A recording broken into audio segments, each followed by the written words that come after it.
Right, so a couple of days ago I did a comic book haul. In the past couple days, mostly helped by the fact that on Monday my TV not my TV, but the TV that I stream on, just decided to pack up and die. So in between finding a new TV, I've had plenty of time to read my comics. So I'm just going to talk about them. Today's video, we're gonna review them. The order of reviews is in order of enjoyment. So the first book that I talk about is a book I enjoyed the least. Last book that I talk about will be the book that I enjoyed the most. And first off, we've got Ghost Rider number 14. As I've been saying, not a bad book by any means. The cover is amazing. But for me, personally, I feel like this book has gone from slow burn to just slow. The payoff, there doesn't seem to be much payoff, and we're coming to the end of this arc. And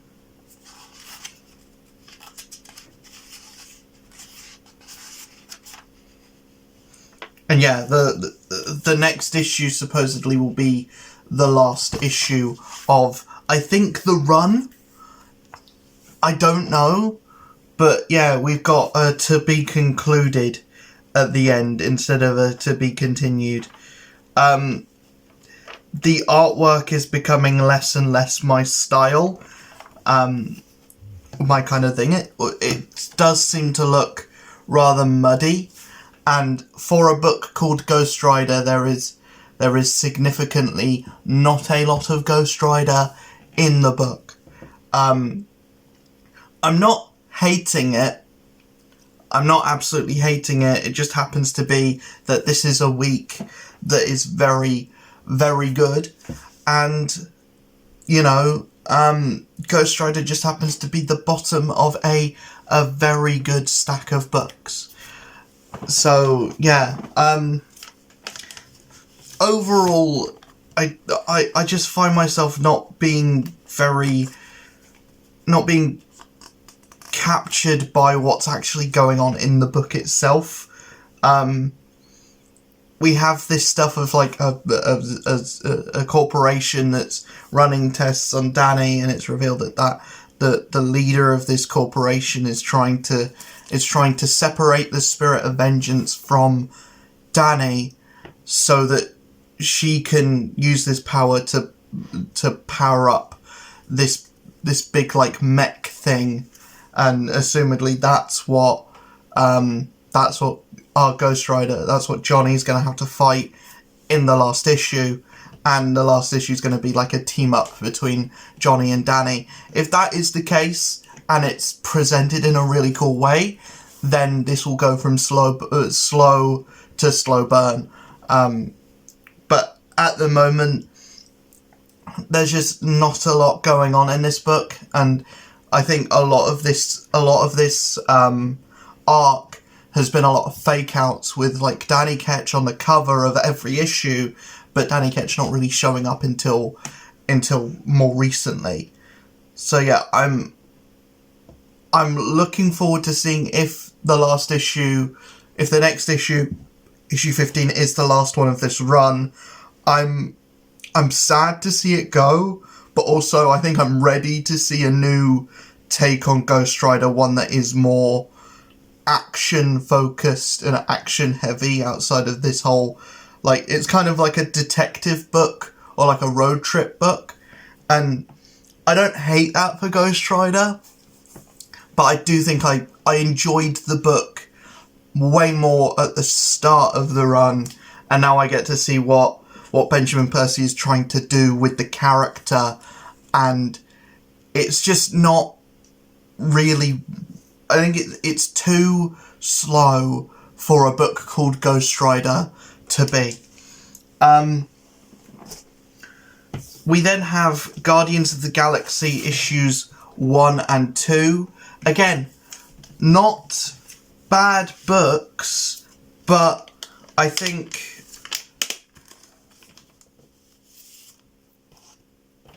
they're, as far as Guardians books go, fine. Like, the books, they look pretty good, but I felt as the book progressed, the actual, like, the art itself kind of got mixed up. If the books looked like the covers, if the actual interior art looked like the covers for the whole thing, then I'd be on board. I'd be on board the whole way. But the art inside, it's so cartoony and so not kind of stylized, but it looks brighter and more colourful than the story inside would suggest.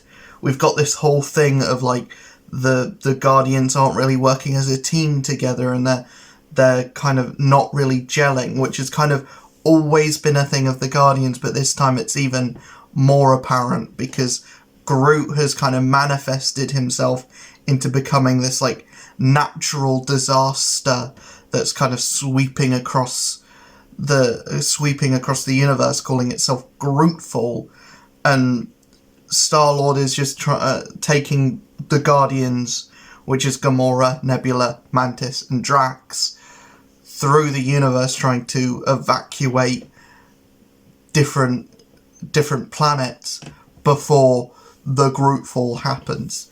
It's an interesting story, and it's too early in the run.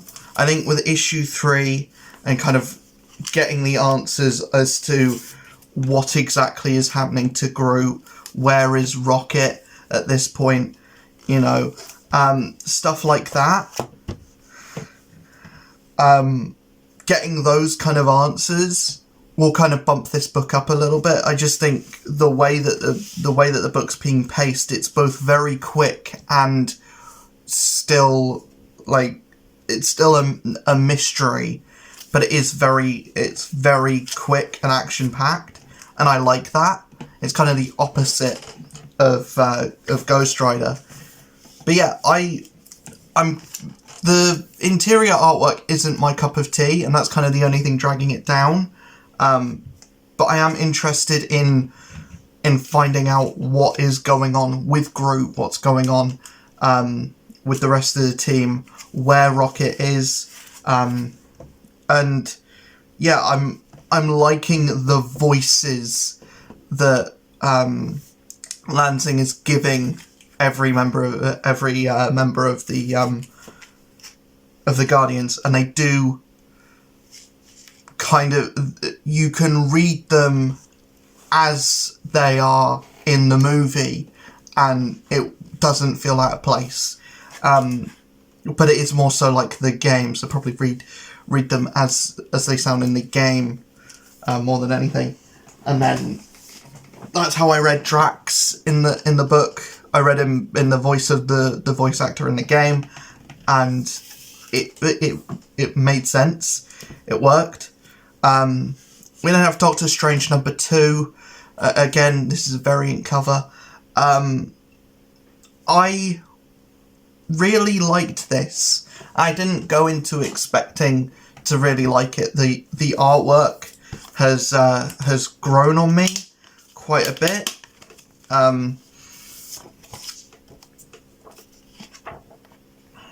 Nothing too special. It's just, it does look, it's a very stylized kind of artwork.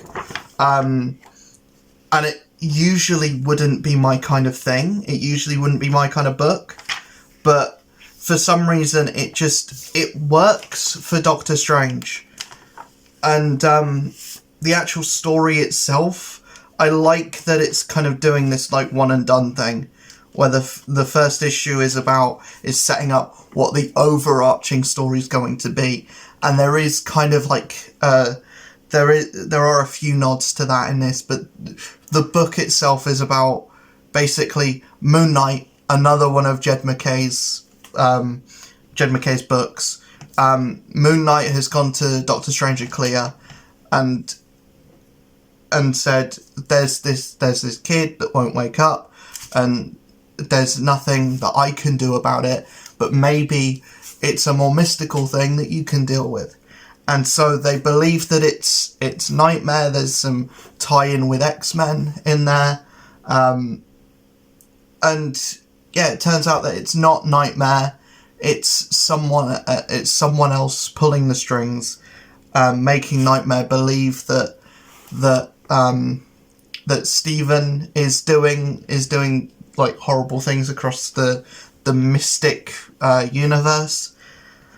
And yeah, it kind of sets up another story while also being like, maybe it sets up Arc 2, or like Arc 1 is finding out who killed Agamon, and the second arc can be finding out who's doing all this crazy stuff, like who's done this to Nightmare.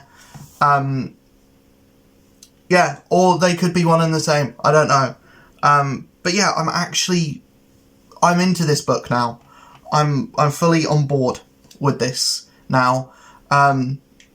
Usually I give it 3 issues, and if it doesn't pull me, if it doesn't grab me by 3 issues, then I'm out. So the 3rd issue could be terrible, but this was really good. I really liked it.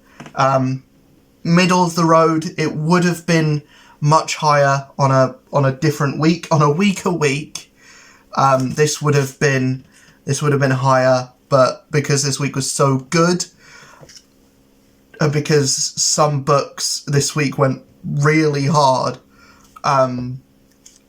it's a perfect second issue. It not only helps you contextualize, because the first issue is just introduction, this is context, and then the rest of the arc can be the story. So yeah, this I like a lot. This I liked a lot. Speaking of books I liked a lot, Invincible Iron Man number 5. Again, great cover. What can I say? But yeah, Invincible Iron Man number 5, really liked it.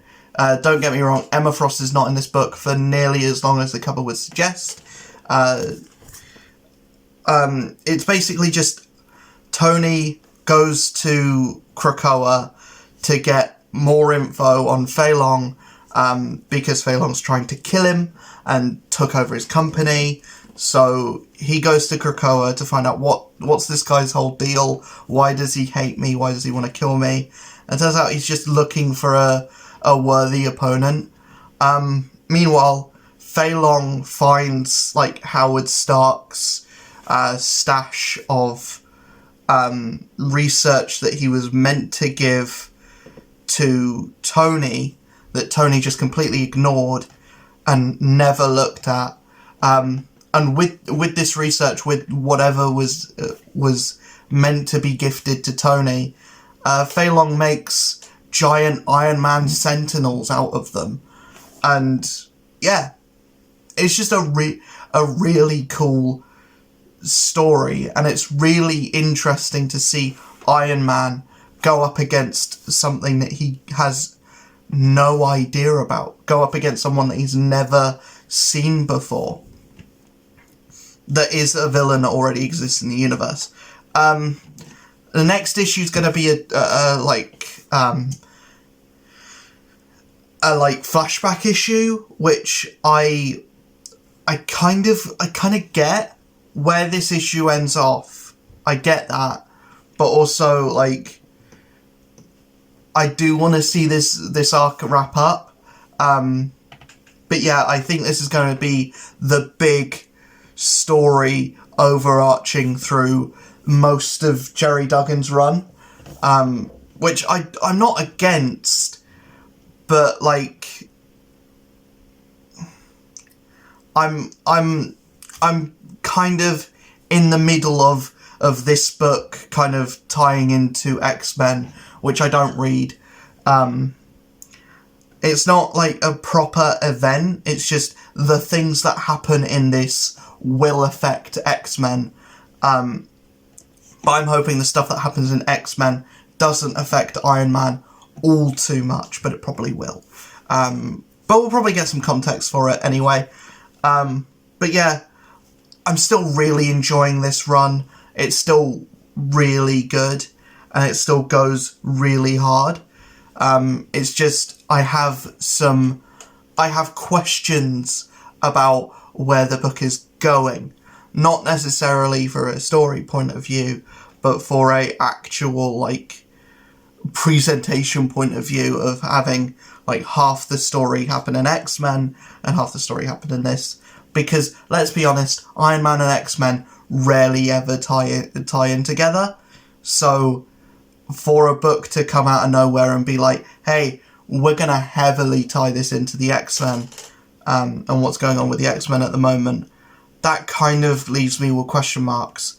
But as for right now, I'm enjoying the book. We then have Hellcat by Christopher Cantwell, my second to last book. This could have very easily been my pick of the week. But yeah, or not necessarily pick of the week, because most of these are like back issues and stuff that's like, that come out like a month ago or a couple of weeks ago. But yeah, Hellcat number 2. I'm loving this miniseries. I'm loving it a lot. The only thing that's kind of drawing me back a bit is that Blackheart shows up at the end of this, and Blackheart is a character I don't really gel with that much, especially when he shows up in street level stuff. Because there was that weird Falcon book where they made Blackheart the villain of that. That I wasn't on board with. But this, I kind of am. I'm on board with the Hellcat stuff. I'm on board with the murder mystery stuff. But everything with Sleepwalker, just kind of like, yeah, okay, I get what you're doing. The artwork is fine. It works for the style of the book that it's going for. But I think if any other book had this kind of artwork, if this was how like a Spider-Man was drawn, I wouldn't be on board nearly as much. But yeah, for what this book is and how this book is going, and the tone that this book has, I completely get why it's drawn the way that it's drawn. It's just any other book, it wouldn't be for me, but for this, it works. I'm very excited to see where this book goes, and yeah, I'm invested in this story, and I'm invested in this character now, which is the most important thing. And it's very weird for one writer to invest you into a character in a book that isn't even their main book. But then you read a mini and it's like, oh, okay, I'm on board fully now. And I think that's just because Cantwell knows how to write. And you should have given him Black Panther. You should have given him Black Panther. Now, my pick of the week, my favourite book that I read this week, it's technically 2. Fantastic Four, issue 6 and issue 7. Mainly issue 7. Issue 7 is actually issue 700 in the legacy numbering. Issue 6 is fine. Another one of those one and done issues.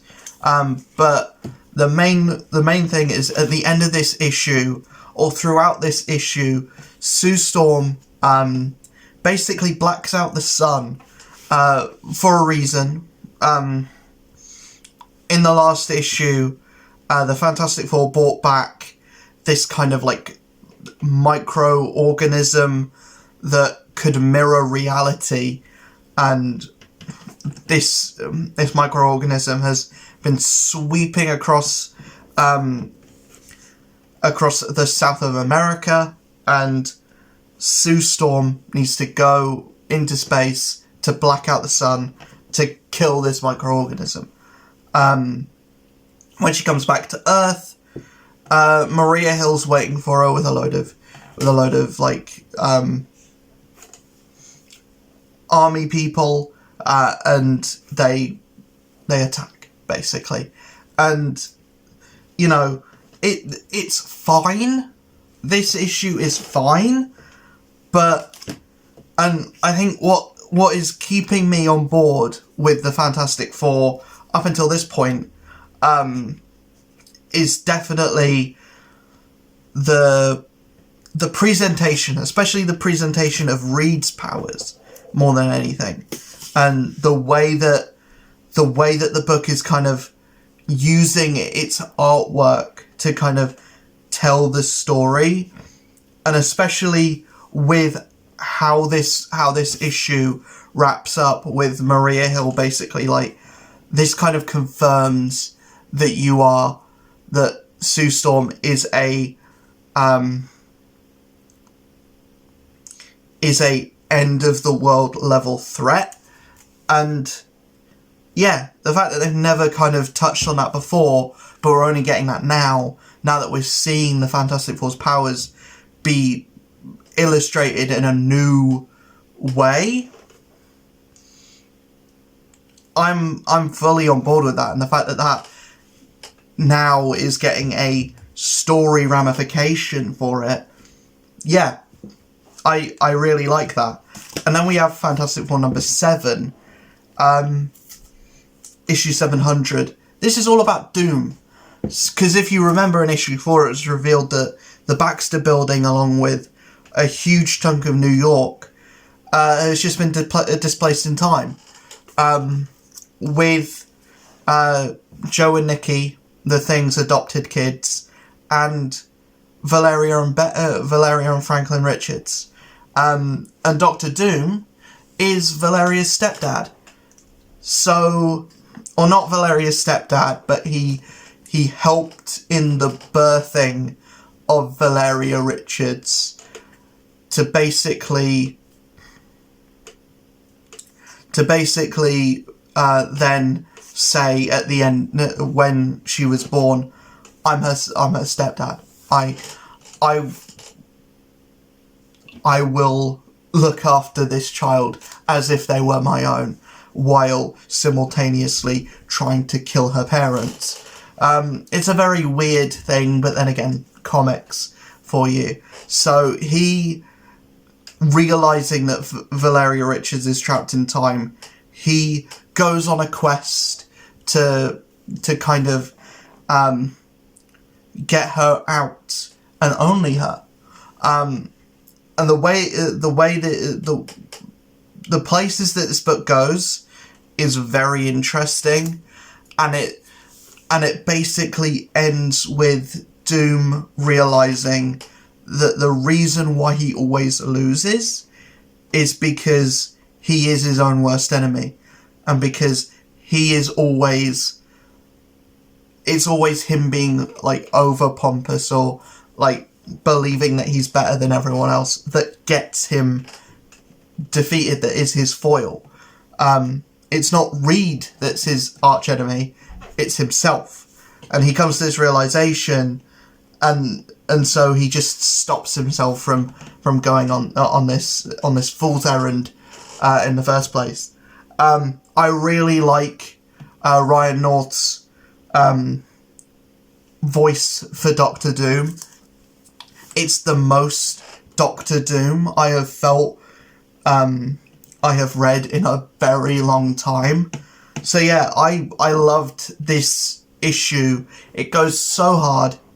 It's such a 180 flip on the rest of the book, because the rest of the book has been kind of meandering, and every issue has kind of been like very mundane, or almost like the Fantastic Four have been dealing with mundane stuff. So for this issue to go so bonkers, I really commend it for that, and I commend Ryan North for making this go so hard. Also, at the end of this issue, Maria Hill goes to Nick Fury and is like, "Yep, let's put S.H.I.E.L.D. back together. Let's just put S.H.I.E.L.D. back together." So we have the ramifications of that happening later on in the book. And I would love to see Ryan North do a proper arc. Not just like a one and done story. I'd love to see a proper arc from Fantastic Four. But more of this. So that's it. Those are the books that I read this week. Let me know in the comments below what you have been reading recently, and also let me know what your favourite books are at the moment. And yeah, I'll see you in the next video. Hope you enjoyed this one. Peace.